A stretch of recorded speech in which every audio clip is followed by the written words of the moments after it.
tere taas, olen Monika Lauri, personaaltreener, toitumisnõustaja ja mul on täna tore võimalus tutvustada teile oma koduklubi jõusaali.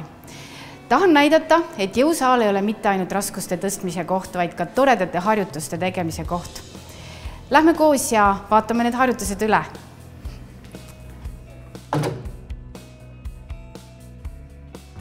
Tahan teile nüüd tutvustada oma koostööpartnerit Igor Burdinit. Tere! Tema on nüüd abiks, et näidata siis 3 lihtsat harjutust, mida saab teha küll siin jõusaalis, aga tegelikult kui oled perega jalutamas ja leiad nii-öelda sellised välja pandud jõujaamad, siis neid harjutusi saab ka seal teha.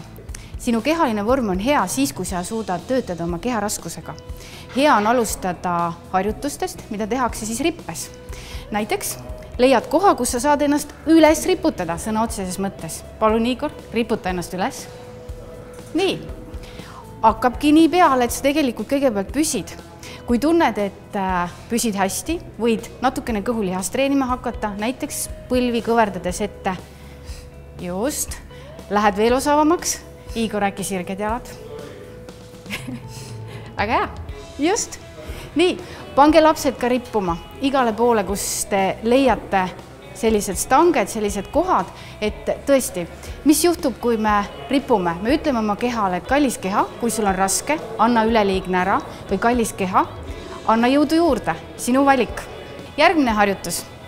Me ei taha hästi kasutada oma jala ja tuharalihaseid.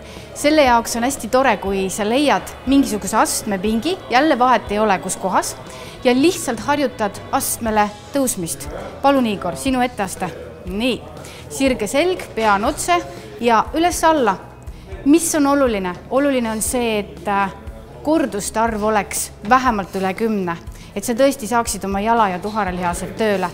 Jõusaalis on muidugi tore, sa võid endale turjale veel laadida kangi või võtta kätte ketta, raskuse. Õues olles on lihtsalt see astumine ka oma keharaskusega juba piisav. Ja nüüd 3. harjutus. See on selline natukene juba väljakutse moodi. Väga paljud on kindlasti kuulnud plankasend ehk siis toenglamangust.